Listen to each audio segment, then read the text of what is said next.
Lo que se cuenta mi familia, basado en las experiencias de Dante Santa Cruz. Antes de comenzar, me gustaría decirles que no voy a mencionar los lugares exactos donde ocurrieron estas cosas, pero diré algunas para que se puedan dar una idea. Mi familia es del estado de Michoacán, de una ciudad que se encuentra a 3 horas de Morelia. Yo diría que más que ciudad es un pueblito. Tengo entendido que hasta el día de hoy no hay Coppel o tiendas grandes. Es un lugar olvidado por el gobierno y por Dios y se quedó atrapado en el tiempo, rodeado por el narcotráfico y la corrupción. Para no alargar esto, me gustaría comenzar con la primera anécdota que tiene que ver con chaneques. Esta historia se la contó mi abuela a mi madre. Cuando ella era muy pequeña, mi abuelita jugaba con una niña que vivía al lado de su rancho. A veces se iban a jugar a un río que quedaba cerca o más o menos a unos 15 o 20 minutos.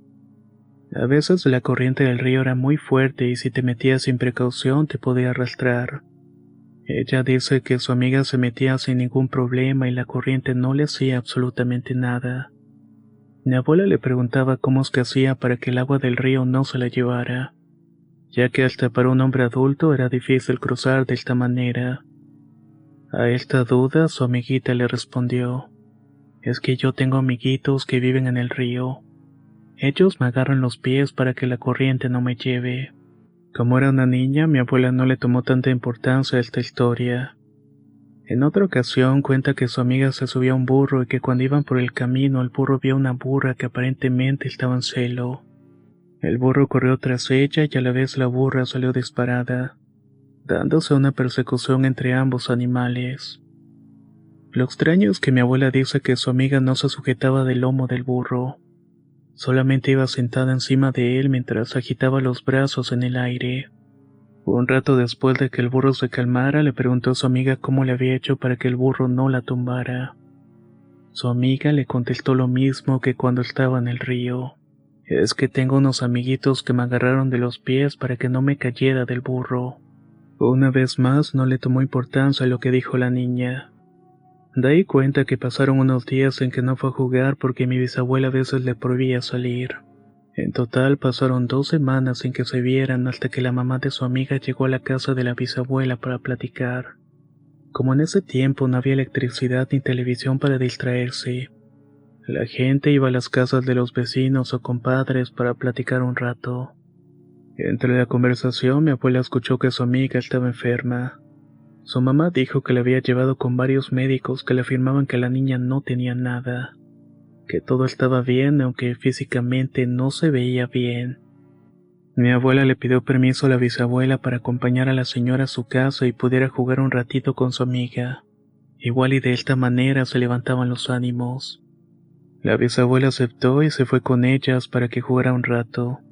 Dice mi abuela que cuando vio a su amiga la notó muy pálida y apenas tuvo fuerzas para levantarse. Aún así, pudieron salir un ratito al jardín mientras las señoras seguían platicando. Ahí fue cuando la amiga de mi abuela le dijo algo muy extraño. Resulta que sus amiguitos le dijeron que ya era momento de que se fueran, y que no iba a poder verlos nunca más, pero si quería los podía acompañar. Ella en su inocencia aceptó porque quería irse con ellos. Justo el día siguiente fue cuando comenzó a sentirse mal. Mi abuela era muy pequeña e inocente para comprender lo que estaba pasando. Después de un rato de que jugaron, mi bisabuela le dijo que ya era momento de volver. 2 días después fueron a darles la noticia de que la niña había fallecido. Sé que esto puede parecer raro, ya que normalmente las historias sobre los chaneques dicen que se llevan a los niños físicamente, que los desaparecen y que nadie vuelve a verlos. Pero en este caso fue totalmente diferente. Algunos años después, cuando mi abuela ya era adulta y tenía sus propios hijos, le contó la anécdota a una señora. Ella le contestó que algunos chaneques tienen la facultad de dejar los cuerpos físicos de los niños, y que únicamente se llevan su espíritu. Este fue el caso de la amiga de mi abuela, al haber aceptado en su inocencia irse con ellos a quién sabe dónde. Mi abuela falleció en el año del 99, pero nos dejó varias historias que han perdurado por bastante tiempo. Ahora quiero hablarles de una historia que tiene que ver con un fogón. Esta anécdota la contó una señora que rentaba una pequeña casa a mi papá y a mi mamá. Mi mamá en específico comenzó a tener una amistad con ella. La señora ya era una mujer de la tercera edad en el 2001, así que probablemente ya falleció. La señora le contaba que cuando era pequeña conoció a un señor que era compadre de sus papás. Este señor le contó una vez a su papá que tenía una novia con la cual quería casarse. Por falta de presupuesto se dedicaba todo el día y parte de la noche a trabajar, y por eso no pasaba tanto tiempo en la casa. Eso lo hacía para poder juntar dinero rápidamente y poder casarse. Cuenta que en una ocasión le ofrecieron un trabajo en otro pueblo con una mejor paga, pero tenía que quedarse ahí por un mes completo. La paga era buena, ya que el trabajo consistía en ir a sembrar unas hectáreas grandes de una planta muy famosa en todo el mundo. Me imagino saben de cuál se trata. No lo pensó dos veces y aceptó el trabajo. Se lo contó a su mujer y ella le dijo que sí, que se fuera sin problemas y esperaría. El hombre se marchó y comenzó a trabajar y le puso todo el empeño. 6 días antes de terminar el mes ya había acabado de sembrar todos los terrenos. Los dueños le pagaron y lo llevaron de regreso al pueblo. Cuando llegó entre las 8 y 9 de la noche ansioso se fue a su casa pero no encontró a su mujer. Lo primero que pensó fue que podía estar en la casa de su suegra, que por cierto vivía a media hora de su casa. Aunque estaba en el mismo pueblo, la casa de la suegra quedaba en las afueras. Así que sin pensarlo fue directamente hasta allá. Al ser una casa humilde, ya que las tablas estaban amarradas con alambre, pudo entrar fácilmente. Dentro estaba oscuro, lo único que daba algo de luz era un fogón que estaba encendido. Se dirigió al cuarto donde su suegra dormía y allí encontró a su mujer y a su suegra acostadas en la cama. Su mujer estaba muy sorprendida porque faltaban unos días para su regreso. Le preguntó qué era lo que estaba haciendo ahí. El hombre le contó que había terminado antes y que ya le habían pagado. Sin perder el tiempo le pidió a su mujer que se levantara para irse. Ella se puso muy nerviosa y le respondió que se sentía mal y por eso había ido con su madre. Por su parte, a pesar de estar hablando con buen tono, la suegra no movía ni un solo músculo. Su mujer se veía muy asustada y por esta misma razón él seguía insistiendo. Querían que fueran a su casa porque tenía hambre y quería cenar. La mujer seguía renuente a no salir de la cama, así que el señor ya resignado le respondió que estaba bien, que iba a ver qué podía preparar por ahí. Se fue directo al fogón para calentarse unas tortillas cuando notó algo raro. Detrás del fogón se veían unos dedos. Al principio pensó que había visto mal, así que se acercó. Pero no había ningún error. Realmente eran las piernas de una mujer. No tuvo que pensar mucho para darse cuenta que su mujer y su suegra eran brujas. Lleno de furia agarró las piernas y las metió al fogón. Luego con el machete las amenazó diciendo que se quitaran la cobija, pero no quisieron. A punto de perder los estribos, tomó la cobija y se las quitó a la fuerza. Con horror se dio cuenta que su mujer y su suegra tenían patas de guajolote. Confundido, asustado y enojado, hizo lo que la gente dice que se debe hacer con las brujas usando su machete.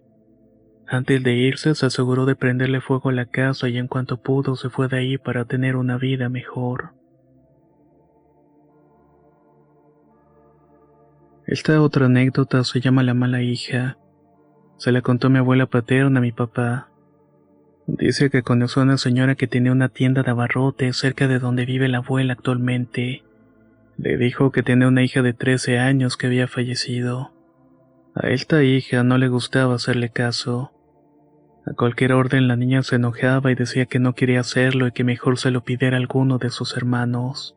Entonces la señora le decía: hazlo tú eres la mayor y me tienes que ayudar. Ellos apenas tienen 6 y 7 años. Más enojada que otra cosa hacía lo que la señora le decía, pero a veces se enojaba tanto que agarraba una vara y le pegaba a quien tuviera en su camino. Un día fue a llevar la comida a su marido que estaba trabajando en el campo, por eso le pidió a su hija que pusiera unos frijoles a cocer. Así que cuando ella volviera ya estarían listos. Como era costumbre, la niña se enojó y le dijo que no lo iba a hacer. Entonces su mamá le respondió que si no los ponía le iba a pegar. Esa fue la gota que derramó el vaso. Uno de sus hermanos se quedó con ella y el otro se fue con su madre. El hermanito menor cuenta que la niña estaba tan enojada que se fue al patio de la casa donde tenían un árbol en el cual habían puesto veneno para las hormigas. No sé si lo hayan visto, pero es un polvo blanco especial para acabar con todo tipo de hormigas. Regresó a la casa, tomó un vaso de agua y le puso 2 cucharas del veneno. No lo pensó 2 veces y se lo tomó. Minutos después, la niña se comenzó a quejar de un dolor de estómago. Luego cayó al piso inconsciente. El hermano se asustó mucho y salió corriendo donde había ido su mamá. Cuando llegó le dijo todo lo que había pasado. Rápidamente los padres del pequeño se fueron a la casa, pero cuando llegaron la niña estaba muerta. Le dieron la santa sepultura y aparentemente todo quedó ahí. Cuenta la señora que 2 años después, una tarde que salió a tejer una silla en el patio donde estaba aquel árbol, vio que una perra chiquita y gorda de color blanco llegó a sentarse a sus pies y comenzó a llorarle. La señora pensó que era un perro callejero que la confundió con algún antiguo dueño. La estuvo corriendo, pero por más que la echaba, el animal seguía ahí. Solo cuando la señora se metía a su casa, la perra se iba, pero regresaba al día siguiente. Muy intrigada por el comportamiento, la señora se lo comentó a una amiga. Esta le dijo que era muy raro y le aconsejaba ir con un sacerdote de la comunidad para ver qué consejo podía darle. La mujer siguió el consejo y fue a hablar con el padre. Luego de escuchar la historia, le dijo que esa perra era nada más y nada menos que el alma de su hija, la cual por haber sido una mala hija en vida iba a llorarle su perdón. Esto no convenció del todo a la señora, la cual incluso siguió ignorando al pequeño animal. Hasta que una tarde la perra volvió a llegar y la señora se le quedó viendo y notó en sus ojos que la perra estaba llorando. Hasta las lágrimas que le salían eran como las de una persona. La señora se sintió mal y comenzó a considerar que tal vez era el alma de su hija que iba a llorar por su perdón. Al día siguiente regresó con el sacerdote para contarle lo que había visto. Entonces el padre le recomendó que tomara una vara y esperara que volviera a llegar la perra. Una vez que llegara, sin ningún remordimiento, tenía que agarrar a varazos diciendo regaños para que se fuera. Luego debía seguirla para ver a dónde llegaba. Después de eso, la señora regresó a su casa y esperó esa misma tarde con la vara escondida. Cuando vio que llegó la perra, con la vara empezó a pegarle y la regañó. Apenas se fue corriendo, la señora se fue detrás de ella para seguirla. Ahí se dio cuenta que la perra entraba al panteón y se escondía detrás de la lápida donde estaba enterrada su hija. Cuando la señora se fijó detrás, ya no había nada. La perra simplemente había desaparecido. La última anécdota que quiero contar se llama Ben Julio Ben. Mi abuela paterna conoció a un trío de hermanos, 2 hombres y una mujer que tenían un puesto en el mercado. Cuenta mi abuela que un día cuando estaban vendiendo su puesto de pollo solamente había 2 de los 3 hermanos. Al finalizar la venta, mi abuela decidió quedarse para preguntar por el otro hermano. Entonces su hermana le contó lo siguiente. Su hermano se llamaba Julio y venía de regreso a su casa para cortar camino. No quería que lo agarrara la noche, pues había comenzado a atardecer. En el campo la noche cae mucho más rápido, tanto por la cantidad de árboles como por el poco alumbrado público. Decidió tomar un atajo y cruzar el río que tenía 2 troncos como puentes para no rodearlo. Cuando iba llegando y estaba a punto de cruzar, escuchó la voz de una mujer que llamó su atención. Él volteó para ambos lados, pero no había nadie. Mientras cruzaba el río, volvió a escuchar la voz y nuevamente volteó para todos lados y por fin alcanzó a ver a una mujer. Estaba ahí sentada de espaldas sobre una piedra grande. Tenía un vestido blanco y el cabello negro. Julio fue el primero en hablarle y preguntándole qué era lo que estaba haciendo ahí. Si estaba a punto de caer la noche, no era seguro para una mujer sola. La mujer le contestó: Ven, ven, Julio, ven, acompáñame, así no estaré sola. Julio, sintiéndose un don Juan, no lo pensó 2 veces y decidió ir con ella. Seguramente pensó que era una mujer de los pueblos cercanos. Era bien sabido por todos que a Julio le gustaba perderse entre las piernas de las mujeres. Y cuando llegó hasta donde estaba, la mujer tenía rostro de calavera. Julio salió corriendo y mientras lo hacía escuchaba la voz del espíritu diciéndole: «Ven, Julio, ven». La hermana le contó a mi abuela que ella junto con el otro hermano estaban preparando todo para la venta de mañana, cuando de pronto la puerta se abrió y se azotó contra la pared. Era Julio, que entró corriendo para meterse debajo de la cama donde dormía. Sus hermanos asustados le preguntaron qué era lo que tenía y si estaba bien. Julio no podía hablar bien y lo único que salía de su boca eran puros balbuceos. Su hermano le pasó un cuaderno y un lápiz para que escribiera y fue ahí cuando escribió lo que había escuchado. Lo más perturbador fue que Julio no pudo volver a hablar bien. Solo decía palabras a medias y balbuceos que lo acompañaron hasta que finalmente falleció. Mi mamá me dijo que lo llegó a conocer de vista, pero pensaba que su problema de habla era de nacimiento. Nunca le pasó por la mente que la causa de esto era algo tan aterrador. Estas fueron algunas de las historias que han escuchado y las cuales se cuentan dentro de nuestra familia. Y si tú tienes alguna experiencia que se cuenta únicamente dentro de tu familia, no dudes en compartirla con nosotros al correo contacto@relatosdehorror.com. Soy Antonio y nos escuchamos muy pronto.